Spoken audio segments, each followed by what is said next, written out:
What's up, guys? Welcome back to the YouTube channel. I just got over here to the trailer. We worked on Randy's car last night, got it pretty close, and hopefully this thing's going to crank up with no problems. No problems, key issue. I don't know if it's going to or not. This thing, the old pump, like I was saying, it's very wore out. Lots of miles, lots of use. I bought that thing used like 5-7 years ago.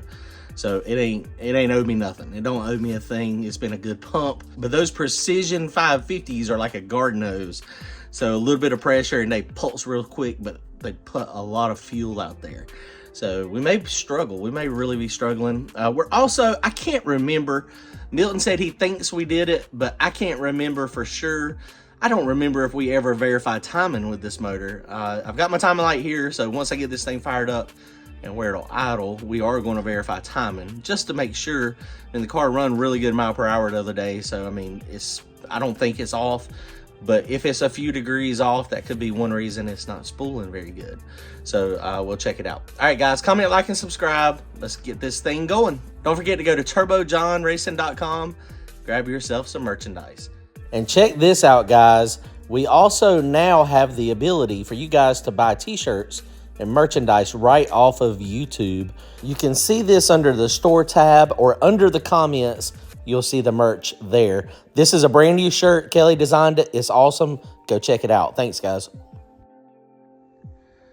right, guys. Well, here we go. We got the lollipop on there. What I did not modify the pump or this collar. The lollipop is what I modified. So I threaded it up on Brian's drill press and basically just marked this where it needed to be, drilled it, tapped it. They're only 1/4 inch bolts. So I put a little Loctite on those. And we're going to shove this thing together real fast. The other thing I need to do to the car that has been a problem, my fuel pressure gauge, my fuel pressure is not been working. My fuel pressure sensor, I should say, has not been working for a couple months now. So I ordered another sensor. So we're going to throw that fuel pressure sensor on it so we actually get an idea of how much this thing is actually cranking. All right, guys, the fuel pump is on and it's pretty easy to get to and get it on. I just primed it. I've showed y'all how to prime it before, but basically the belt, I take it off and put it on a drill and I just let it run on the fat part of the drill here. Take the plug out of the top of the rail, out of the fuel pressure regulator, and then just turn it over and it pumps fuel up through the lines and it'll get the air out. Now that one pumped up really fast. It didn't take but a second. And start getting some fuel up.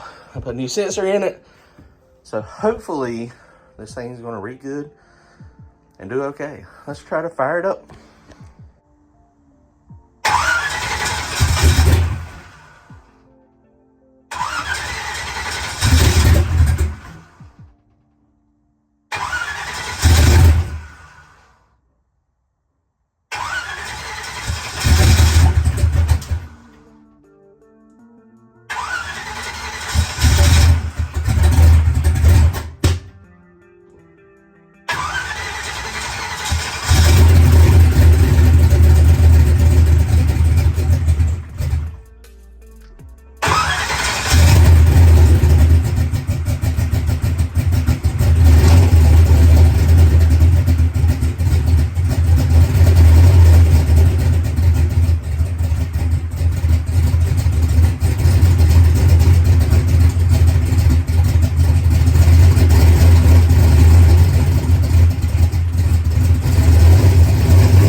All right, guys. Well, it cranked up pretty good. I did hit it with brake clean before we started it, but it's got about 80 pounds of fuel pressure sitting there idling now, versus before it only had about 20 pounds idling. So, yeah, it's a big difference. Okay, let's check the timing real fast.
Well, I don't know why it died right there, but oil pressure is good, fuel pressure is good.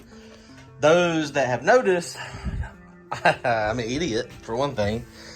I put a new oil pressure sensor in this thing 6 months ago, I guess, and I put a 150 pound sensor in it. I did not recalibrate the actual sensor, so it was thinking it had 100.